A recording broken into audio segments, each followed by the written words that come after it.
In the second half of the 20th century, fashion changed forever, not through the designs themselves, but through the women who wore them.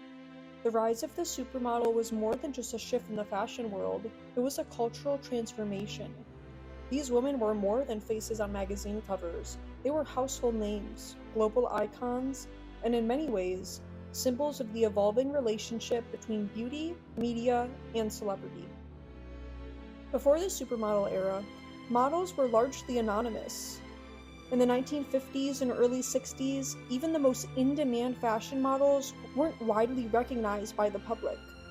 They worked in editorial shoots and on runways, but their fame was limited to the fashion industry. That began to change in the 1970s with the emergence of models like Twiggy, whose pixie haircut and androgynous look defined the swinging 60s in London. But even then, the idea of a model as a celebrity in her own right had not fully yet taken hold. That changed in the 1980s, when a perfect storm of media growth, advertising expansion, and fashion globalization collided. The model was no longer just a mannequin for clothing, she became the product. Names like Cindy Crawford, Naomi Campbell, Linda Evangelista, Christy Turlington, and Claudia Schiffer emerged, not just as fashion figures, but as cultural icons.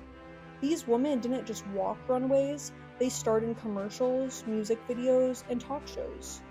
They were booked not only for their looks, but for their ability to project charisma, attitude, and personality. What set the supermodel apart from traditional models was visibility. In an era before social media, magazines like Vogue, Elle, and Harper's Bazaar were cultural gatekeepers, and landing a cover was the highest form of validation. The 1990 British Vogue cover, photographed by Peter Lindbergh, brought together a group of models, Naomi, Linda, Christy, Patiz, and Cindy, in a black and white shot that felt raw, real, and revolutionary. That image became a defining moment. From there, the Big Five exploded into mainstream consciousness. Supermodels became known for more than their beauty. Cindy Crawford was seen as the all-American girl with brains to match.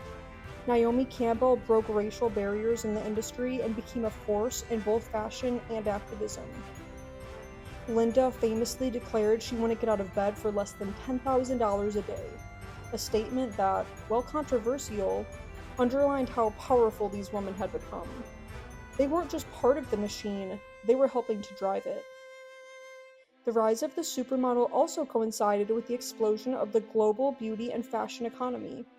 Designers began using models as muses, and advertisers recognized their commercial power. Suddenly, perfume ads, jeans campaigns, and cosmetic commercials weren't complete without a recognizable face. Models transitioned into brand ambassadors, and brands were built around their images. The line between modeling, acting, and celebrity blurred.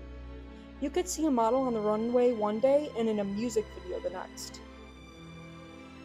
George Michael's Freedom 90 video, featuring several models lip-syncing instead of the singer himself, marked a cultural turning point. The models were the stars. But beneath the glamour, the supermodel era also reflected deeper shifts in society.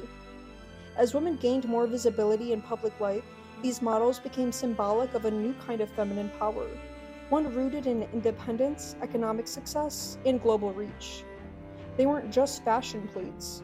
They negotiated contracts, launched businesses, and controlled their careers in ways that earlier generations could only dream of. In doing so, they helped reshape expectations of what it meant to be a woman in the spotlight. By the late 1990s and early 2000s, the supermodel era began to fade. The rise of celebrity culture meant that actors, singers, and reality stars began to dominate magazine covers and advertising campaigns. The fashion world moved toward a more anonymous editorial look, emphasizing clothes over personalities. And then came social media, which democratized fame and introduced a new kind of model, the influencer. Today's top models often build their own audiences, connect directly with fans, and market themselves independently of traditional gatekeepers.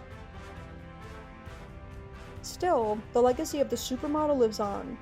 Many of the original icons continue to work, launched brands, and influenced the industry. Their careers set a precedent for how models could take control of their image and use it as a platform. The rise of the supermodel changed not just fashion, but the entire concept of a celebrity. It blurred the lines between model, mogul, and media figure, and opened the doors for future generations to do the same on their own terms. In hindsight, the era of the supermodel was about more than beauty. It was about presence. These women weren't just seen, they were watched. They had power, personality, and a kind of magnetism that transcended the fashion world. Whether walking the runway in Milan or appearing in a Pepsi commercial during the Super Bowl, they were more than models. They were symbols of ambition, style, and change. The rise of the supermodel was not just a fashion moment, it was a cultural one. Like, comment, and subscribe for daily history content.